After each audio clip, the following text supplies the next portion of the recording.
મારે ગુજરાતના મુખ્યમંત્રી રુજુ સ્વભાવી અને મૃદુ સ્વભાવનો જેમના માટે કહેવામાં આવે છે એવા સન્માનીય મુખ્યમંત્રી શ્રી ભૂપેન્દ્રભાઈ પટેલ શ્રી આ જાહેર વિડીયોના માધ્યમથી આપની સમક્ષ મારે કેટલીક વાતો રજૂ કરવી છે. વર્તમાન એટલે આજે 24 જૂન 2026નો દિવસ થયો છે.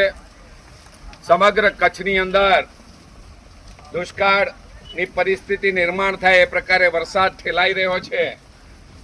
અછતની પરિસ્થિતિ ઊભી થાય એ પ્રકારનું વાતાવરણ છે. પરંતુ મારો વિશ્વાસ છે કે વરસાદ અનરાધાર વરસશે. પરંતુ જે પ્રકારે વરસાદ ખેંચાવાના કારણે અહીં ઘાસચારાની જે તંગી ઊભી થઈ છે, આ તંગી સમયે સરકારે તાત્કાલિક નિર્ણય લઈને ગૌશાળાઓને, પાંજરાપોળોને અને પશુપાલકોને જો પશુધનનું સાચવણી કરી રહ્યા છે એમને સરકારના ગોડાઉનોની અંદર જે ઘાસ, સૂકું ઘાસ સંગ્રહ કરીને રાખવામાં આવ્યું છે એ વહેલી તકે છૂટું કરીને એને આપવું જોઈએ. તાત્કાલિક ધોરણે જે કોઈ સરકારના નીતિ નિયમો એ પ્રમાણે ચાર્જ લઈને, પૈસા લઈને પણ આ ઘાસચારો આપવો જોઈએ. કારણ કે કચ્છની અંદર 25 લાખથી વધુ એવા દૂધાળા પશુઓ રહે છે જેમનું જીવન દુષ્કર બની રહ્યું છે. જે કેટલીક ગૌશાળાઓ છે, હું હમણાં કંથકોટની અંદર આવેલી અમારી વાગડ વિકાસ સંઘ દ્વારા સંચાલિત શ્રી રામકૃષ્ણ મહાવીર ગૌશાળામાં ઊભો છું. મારું નામ લક્ષ્મીચંદ ચરલા છે. છેલ્લા 12 મહિનાથી સમગ્ર કચ્છના વાગડના રસ્તે રખડતા રઝળતા નંદી મહાત્માઓને, આંખલાઓને બચાવી લેવાનો એક સંકલ્પ લઈને અમે અહીંયા ગૌશાળાનું નિર્માણ કર્યું છે.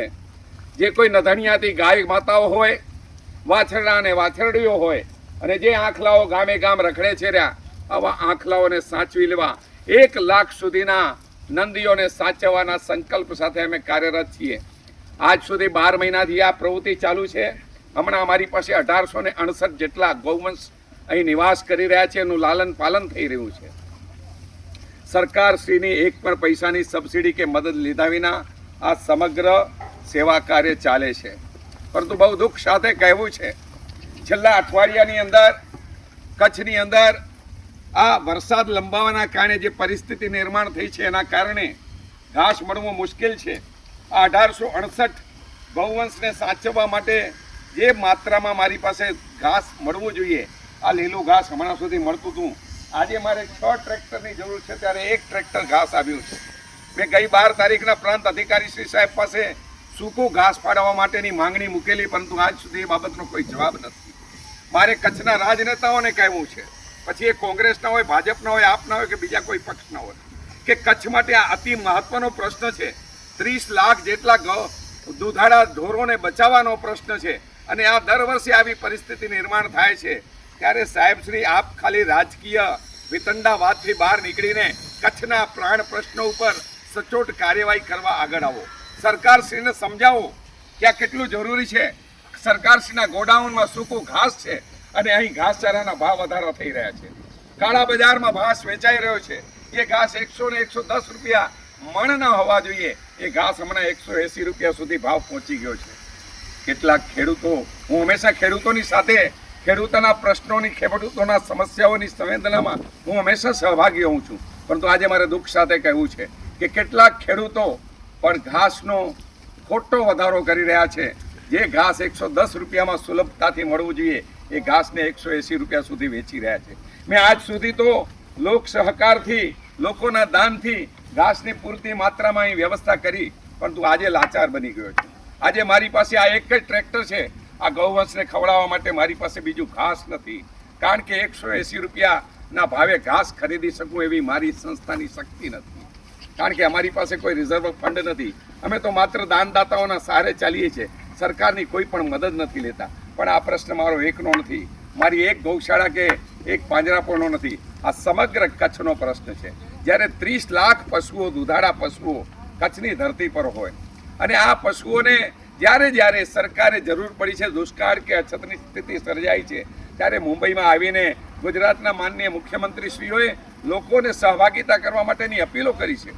મને યાદ છે 2019ની અંદર જ્યારે વિજયભાઈ રૂપાણી ગુજરાતના મુખ્યમંત્રી હતા, ત્યારે કચ્છની અંદર અછતની સ્થિતિ, દુષ્કાળની સ્થિતિ સર્જાઈ હતી અને તેઓ મુંબઈ આવ્યા હતા. અને ત્યારે મુંબઈની એમની મિટિંગનું આયોજનમાં મેં પૂરેપૂરો સાથ આપ્યો હતો અને ત્યારે લોકોને એમણે અપીલ કરી હતી અને એ સમયે પણ હું કચ્છમાં આવીને 3200 ગૌવંશને મેં એક કેન્દ્ર બનાવીને સાચવી હતી.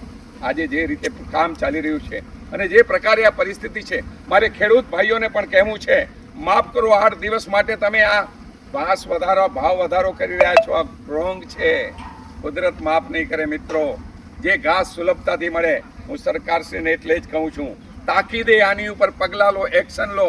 ઘાસ જેવી રીતે ખેડૂતોની પેદાશના ભાવ વધારા અને ભાવ બાંધણી કરતા હો છો, એવી જ રીતે ઘાસની આ નિયમિતતા માટે તમે કોઈ કાર્યવાહી કરો. આજે કચ્છના કલેક્ટર શ્રી સન્માનીય અનિલ રાણાવસિયા સાહેબ, હું એમને મળ્યો છું. ખૂબ જ ઉમદા પ્રકૃતિના અને માનવ જીવનને સહયોગી બને એવી પ્રકૃતિના જે વ્યક્તિ છે, એમનાથી હું પ્રભાવિત છું. પરંતુ સાહેબ, મારે અનિલ રાણાવસિયા સાહેબ આપશ્રીને પણ કહેવું છે, આપ કચ્છના ભાગ્ય વિધાતા છો આજની તારીખમાં. કારણ કે આપ શ્રી કલેક્ટર છો, સમાહર્તા છો આ જિલ્લાના. આપની ફરજ બને છે કે આપે આ પરિસ્થિતિના નિવારણ માટે જે કંઈ સૂચના આપવાની હોય અધિકારીશ્રીઓને આપો અને તાત્કાલિક ધોરણે કચ્છની જે સરકારી ગોડાઉનોની અંદર જે સૂકું ઘાસ છે એને તાત્કાલિક છૂટું કરો. એનો ભાવ નક્કી કરીને લોકોની જરૂરત હોય એ લોકોને નિયમસર આપો, જેનાથી આ કૃત્રિમ ભાવ વધારો જે હમણાં ખેડૂતો લઈ રહ્યા છે એ અટકે અને સુલભતાથી ઘાસ ગૌવંશને, દુધાળા પશુઓને મળી શકે અને કચ્છનું પશુધન બચી શકે.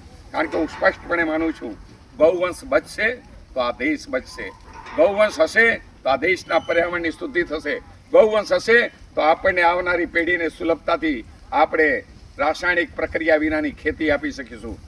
ગૌવંશ બચશે તો દૂધ ઉપલબ્ધ થશે અને કચ્છની અંદર 30 લાખ જેટલા ગૌવંશને અને દુધાળા પશુઓને બચાવી લેવા માટે સરકારશ્રીએ વિના વિલંબે તાત્કાલિક અસરથી સરકારશ્રીના ગોડાઉનોમાં પડેલા આ સૂકા ઘાસના જથ્થાને મુક્ત કરવો જોઈએ, જેથી કૃત્રિમ ભાવ વધારો જે ઘાસનો લઈ રહ્યા છે, ઘાસ નથી એવું નથી, લીલા ઘાસના ખેતરો લહેરાઈ રહ્યા છે સાહેબ. નર્મદાની એ કચ્છની ધરતી પર જે મહેર થઈ છે ને, ત્યારબાદ તો ગામડે ગામડે તમે નર્મદા કિનારે જાઓ, લીલા ઘાસના ખેતરો લહેરાઈ રહ્યા છે. પરંતુ આ માત્ર અછત સર્જાઈ છે એટલે આ કૃત્રિમ ભાવ વધારો છે. આ ભાવ વધારાને રોકો. સરળતાથી ખેડૂતોને કહું છું, મારી વિનંતી છે કે ગૌવંશને બચાવી લેવા માટે તમારા ઘાસનું ભાવ નિયમન કરો અને એક મર્યાદાની અંદર રહીને. મેં 150 રૂપિયા સુધી સાહેબ ખરીદ્યું ઘાસ, પરંતુ આજનો ભાવ 180 રૂપિયા છે, પ્લસ 15 રૂપિયા ભાડું એક મણનું, એટલે 180 પ્લસ 15 એટલે 195 રૂપિયા. ક્યાંથી લાવવા આટલા રૂપિયા સાહેબ? આજે જે કંઈ અહીં ગૌવંશ 1868ની માત્રામાં મારી ગૌશાળામાં છે, આજ બીજી ગૌશાળામાં હશે, બીજી 5 રાપોડામાં હશે. કેટલાક પશુપાલકો પાસે 1000 500 200 300 દુધાળા ઢોરો છે. એમનું બધાનું શું થશે સાહેબ? આ એક માનવ જીવનને સ્પર્શતો મહત્વનો પ્રશ્ન છે. મારી કચ્છના સમાહર્તા કલેક્ટર સાહેબ શ્રી અનિલ રાણાવસિયા શ્રીને ખૂબ વિનયપૂર્વક વિનંતી છે, સાહેબ છૂટું કરો ઘાસ અને કચ્છના પશુધનને બચાવી લ્યો.